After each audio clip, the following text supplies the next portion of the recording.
কল্পনা করুন, আপনি আপনার বিধবা কন্যার জন্য একজন উপযুক্ত পাত্র খুঁজছেন। আপনি আপনার সবচেয়ে প্রিয় বন্ধুর কাছে বিয়ের প্রস্তাব নিয়ে গেলেন, কিন্তু তিনি মুখ ফিরিয়ে নিলেন। আপনি দ্বিতীয় বন্ধুর কাছে গেলেন, তিনিও নিশ্চুপ থাকলেন। আপনার মনে তখন কেমন কষ্ট হবে? ঠিক এই পরিস্থিতির সম্মুখীন হয়েছিলেন ইসলামের দ্বিতীয় খলিফা হযরত ওমর রাদিয়াল্লাহু আনহু। কিন্তু তিনি জানতেন না, আসমান থেকে তার কন্যার জন্য স্বয়ং আল্লাহর রাসূল সাল্লাল্লাহু আলাইহি ওয়াসাল্লামের ফায়সালা অপেক্ষা করছে। আজ আমরা জানব উম্মুল মুমিনিন হযরত হাফসা রাদিয়াল্লাহু আনহু এবং রাসূলুল্লাহ সাল্লাল্লাহু আলাইহি ওয়াসাল্লামের সেই মহিমান্বিত বিবাহের নেপথ্যের গল্প।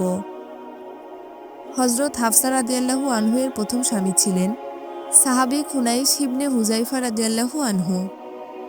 তিনি বদর ও উহুদ যুদ্ধে বীরত্বের সাথে লড়াই করেছিলেন, কিন্তু উহুদ যুদ্ধের ক্ষত নিয়ে তিনি মদিনায় ইন্তেকাল করেন। মাত্র 18 থেকে 21 বছর বয়সে হাফসা রাদিয়াল্লাহু আনহু বিধবা হয়ে পড়েন। কন্যার এই একাকিত্ব দেখে পিতা উমর রাদিয়াল্লাহু আনহু অস্থির হয়ে পড়েন। তিনি প্রথমে গেলেন হযরত উসমান রাদিয়াল্লাহু আনহু এর কাছে।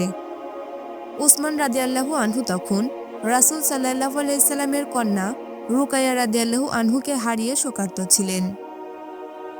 ওমর রাদিয়াল্লাহু আনহু বিয়ের প্রস্তাব দিলে ওসমান রাদিয়াল্লাহু আনহু কয়েকদিন পরে বিনয়ের সাথে তা ফিরিয়ে দিলেন। এরপর ওমর রাদিয়াল্লাহু আনহু গেলেন আবু বকর রাদিয়াল্লাহু আনহু এর কাছে, কিন্তু আবু বকর রাদিয়াল্লাহু আনহু কোনো উত্তরই দিলেন না, একদম নিশ্চুপ। ব্যথিত হৃদয়ে ওমর রাদিয়াল্লাহু আনহু রাসূল সাল্লাল্লাহু আলাইহি সাল্লামের দরবারে হাজির হয়ে সব নালিশ করলেন।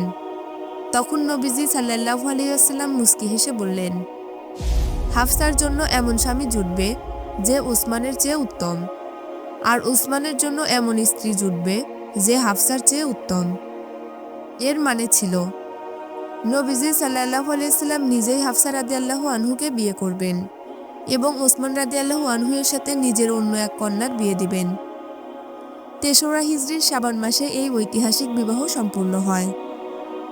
পরে আবু বকর রাদিয়াল্লাহু আনহু ওমর রাদিয়াল্লাহু আনহুকে এসে বলেন, রাসূল সাল্লাল্লাহু আলাইহি সাল্লাম হাফসার ব্যাপারে আগেই আলোচনা করেছিলেন, কিন্তু আমি তার গোপন কথা ফাঁস করতে চাইনি বলেই তখন চুপ ছিলাম।